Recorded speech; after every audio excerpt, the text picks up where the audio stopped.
గులాబీ శ్రేణుల్లో మళ్లీ జోష్ కనిపిస్తోంది.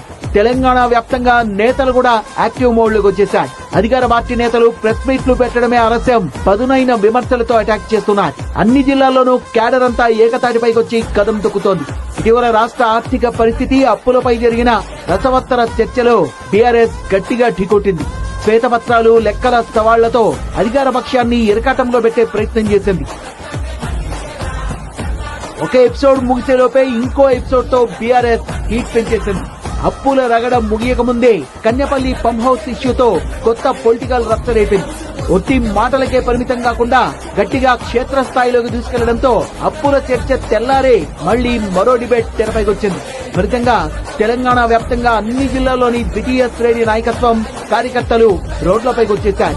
వరుస కార్యక్రమాలతో సోషల్ మీడియాలో, ఇటు పబ్లిక్ లో కూడా బీఆర్ఎస్ గ్రాఫ్ ఒక్కసారిగా పెరిగిపోయింది.